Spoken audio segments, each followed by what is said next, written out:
नमस्कार दोस्तों, आप सभी का एक बार फिर से स्वागत है आपके ही अपने YouTube चैनल पर। दिन भर की बड़ी अपडेट्स, मुख्य समाचार लेकर के आए हैं आप लोगों के लिए। आगे चलेंगे एक एक करके, सभी बड़ी खबरें आप तक पहुंचाएंगे। लगातार हमारे साथ आगे इसी वीडियो में बने रहिएगा। तो वहीं दोस्तों, खबरों की तरफ बढ़ने से पहले आप लोगों से छोटी सी रिक्वेस्ट है कि अगर आप लोगों ने अभी तक हमारे YouTube चैनल को सब्सक्राइब नहीं किया है तो चैनल को अभी सब्सक्राइब करके बेल के आइकन को जरूर दबाइए। और अगर आप लोगों को आगे ये वीडियो पसंद आए तो एक प्यार भरा लाइक वीडियो को जरूर कीजिएगा। पहली बड़ी अपडेट बताते चलें। लोकसभा के चुनाव में 5 राज्यों में भाजपा से 100 सीटें छीन लेने का ममता बनर्जी का मास्टर प्लान। जी हां दोस्तों, खबर बताते चलें। पश्चिम बंगाल की मुख्यमंत्री ममता बनर्जी ने विपक्षी एकता पर अपना रुख यहां पर कुछ साफ किया है। उनकी योजना वाली विपक्षी एकता में फिलहाल कांग्रेस शामिल नहीं है। शायद वह कांग्रेस कम्युनिस्ट रहित सीमित विपक्षी एकता की हिमायती हैं। इस एकता का मकसद सिर्फ भाजपा की सीटें घटाना है, 2024 में सरकार बनाना नहीं है। ममता बनर्जी ने कहा है कि बिहार के मुख्यमंत्री नीतीश कुमार, झारखंड के मुख्यमंत्री हेमंत सोरेन, अखिलेश यादव और बाकी दूसरे नेता 2024 का लोकसभा चुनाव उनके साथ मिलकर के लड़ेंगे।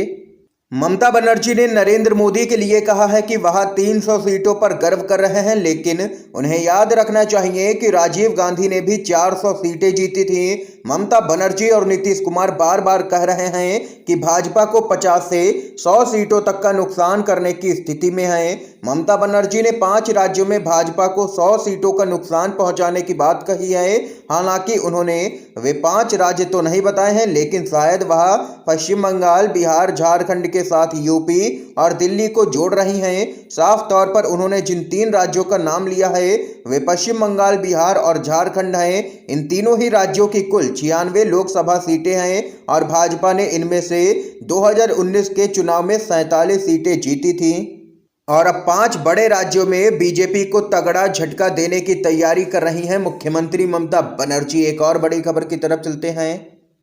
भारत का सबसे बड़ा पप्पू दुर्गा पूजा के दौरान अमित शाह को निशाना बनाने वाली टी-शर्ट को बढ़ावा देगी टीएमसी। जी हां दोस्तों, पश्चिम बंगाल से खबर आ रही है। तृणमूल कांग्रेस ने अपने कार्यकर्ताओं से दुर्गा पूजा के दौरान अपनी प्रतिद्वंदी भारतीय जनता पार्टी के अमित शाह को निशाना बनाने वाली खास टी-शर्ट का अधिक से अधिक प्रचार करने को कहा है। इस टी-शर्ट पर भाजपा के नेता अमित शाह के चेहरे का एक कार्टून है और लिखा है कि भारत का सबसे बड़ा पप्पू। ये टी-शर्ट सफेद, काले, पीले कई रंगों में उपलब्ध है। दरअसल दोस्तों, भाजपा अक्सर कांग्रेस पार्टी के पूर्व अध्यक्ष राहुल गांधी को पप्पू कहती है, जिसके जरिए ममता बनर्जी नीत पार्टी अब अमित शाह को निशाना बनाने की कोशिश कर रही है। पार्टी का इरादा दुर्गा पूजा के दौरान इस अभियान को जोर देने का है, क्योंकि उस समय पश्चिम बंगाल के कई हिस्सों में पंडालों में लोग बड़ी संख्या में एकत्रित होते हैं।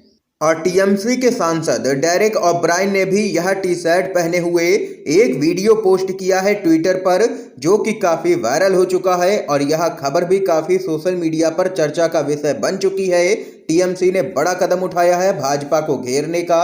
एक और अपडेट की तरफ चलते हैं।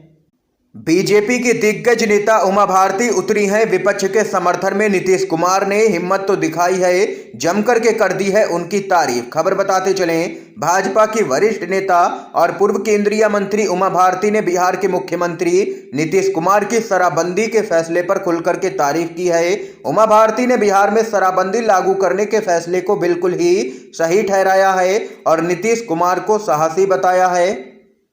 आपको बताते चलें कि मध्य प्रदेश के पूर्व मुख्यमंत्री उमा भारती लंबे समय से भाजपा शासित राज्यों में शराब पर पूर्ण प्रतिबंध की मांग कर रही हैं। वे मध्य प्रदेश में भी शराब के ठेकों को लेकर के सवाल कर चुकी हैं और भाजपा आलाकमान को चिट्ठी तक लिख चुकी हैं, लेकिन उनकी कोई भी सुनवाई नहीं हो रही है, जिसके कारण अक्सर ही यहां पर टकराव देखने को मिलता है सीएम शिवराज और उमा भारती के बीच में। एक और अपडेट की तरफ चलते हैं। राहुल गांधी की 41,000 टी-शर्ट बनाम पीएम मोदी का 10 लखिया सूट। खबर क्या है, जान लेते हैं। भारत जोड़ो यात्रा कर रहे राहुल गांधी पर बीजेपी ने तीखा हमला किया। इस बार उनकी टी शर्ट को लेकर के हमला किया गया है। बीजेपी ने राहुल गांधी की एक तस्वीर के साथ एक ब्रांडेड तस्वीर को ट्वीट करते हुए आरोप लगाया कि महंगाई को मुद्दा बना रहे राहुल गांधी खुद महंगी टी शर्ट पहने हुए हैं। और फिर क्या था, इसके बाद बीजेपी की फजीयत होना शुरू हो गया। लोगों ने पुराने वीडियो खोजना शुरू किए और सोशल मीडिया पर वायरल कर दिए, जिसमें पीएम मोदी के कई वीडियो और फोटो शामिल हैं। बताते चलें, बीजेपी के इस हमले का जवाब भी कांग्रेस ने उसी अंदाज में दिया है और कांग्रेस ने सीधे पीएम मोदी को निशाने पर लिया। कांग्रेस ने पीएम मोदी के उस परिधान को लेकर के हमला किया है जो उनकी पहली बार प्रधानमंत्री बनने के कुछ समय के बाद विवादों में आया था। तब कांग्रेस ने दावा किया था कि प्रधानमंत्री मोदी ने 10 लाख रुपए का सूट पहना था। बाद में उस सूट की नीलामी हुई थी और उस सूट को तब एक खरीदार ने 4.31 करोड़ रुपए में खरीदा था। इसी पूरे मामले का जिक्र करते हुए कांग्रेस ने भी ट्वीट किया, अरे घबरा गए क्या, भारत जोड़ो यात्रा में उमड़ी भीड़ को देख करके मुद्दे की बात करो, बेरोजगारी और महंगाई पर बोलो। कपड़ों की बात करनी है तो मोदी जी के 10 लाख के सूट और 1.5 लाख रुपए के चश्मे के बारे में भी बात की जाएगी। एक यूजर ने ट्वीट किया, जो भी बीजेपी का ट्विटर हैंडल चला रहा है वह अपने ही लोगों को ट्रोल करवा रहा है।